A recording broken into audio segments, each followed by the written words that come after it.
السلام علیکم، hello and welcome back to another vlog. امید ہے سب خیریت سے ہوں گے۔ 14 اگست کا دن تھا تو ہم نکل چکے تھے، دوستوں کے ساتھ ٹور پلان کیا تھا، ایک شارٹ سا سامان وغیرہ ہم نے لے لیا تھا، باقی دوست بھی آ چکے تھے تو اپنی منزل کی طرف ہم نکل چکے تھے۔ ٹھیک ہے بھائی صاحب، جو مزہ آنے والا ہے آپ نے ولاگ مس نہیں کرنا، ٹھیک ہے۔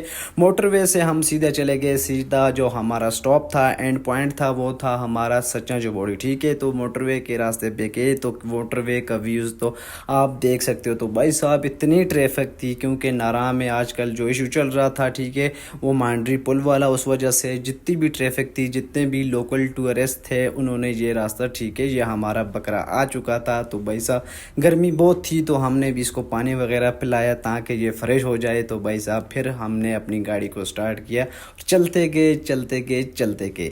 تقریباً 10 منٹ کی مسافت طے کرنے کے بعد ہم اپنی منزل پہ پہنچ چکے۔ تو بھائی صاحب کیا ویو تھا، یقین مانو سٹی سے یہاں کا موسم اتنا مزیدار تھا، اتنی مزے کی ہوا چل رہی تھی، اور اب ہم نے ڈیسائیڈ کرنا تھا کہ بکرے کو کہاں ذبح کیا جائے، ٹھیک ہے۔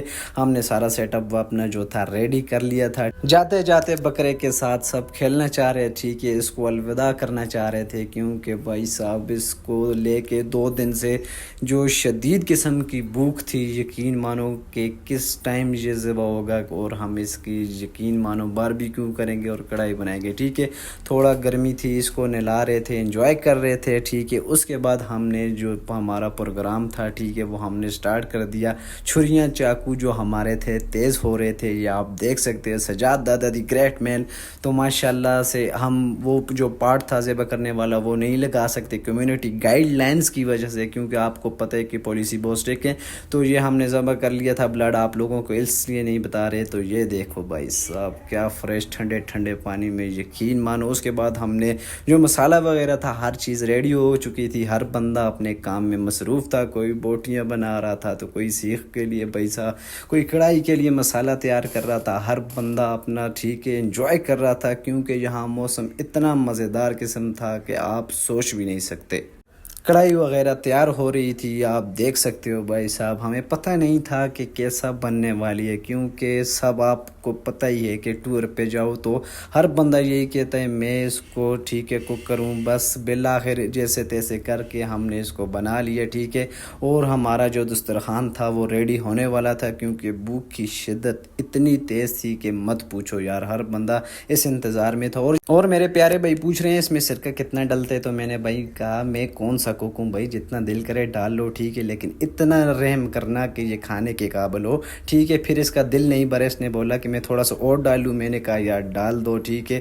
ڈالنے کے بعد ہمارا جو باربیکیو والا پروگرام تھا، کیونکہ ہم نے ساتھ اس کو بھی ریڈی کرنا تھا، بالآخر انتظار کی ساری گھڑیاں ختم ہو چکی تھی اور کڑھائی بن کے ہمارے سامنے آ چکی تھی، ٹھیک ہے۔ روٹیاں ڈسٹریبیوٹ ہو رہی تھی کہ بھائی صاحب اس کا ٹیسٹ کیسا ہوگا، کیسا بنایا گیا۔ تو بھائی صاحب یہ آؤٹ کلاس تھا، بڑا مزیدار قسم کا بنا۔ اس کے بعد بھائی صاحب کہوا چلا، کہوا کے بعد ہم نے تھوڑا سا ریسٹ کیا، اور میں اوپر درخت پہ چڑھ گیا، کیونکہ مجھے تھوڑا سا شغل میں لایا تھا۔ میں نے بولا چلو یار اوپر اس کو انجوائے کرتے ہیں، ٹھیک۔ باربیکیو ریڈی ہو چکا تھا، اور ٹیسٹ کرنے کے بعد پتہ چلا کہ اس ویو میں واقعی کمال ہے، مزہ آ گیا بھائی صاحب، ٹھیک ہے۔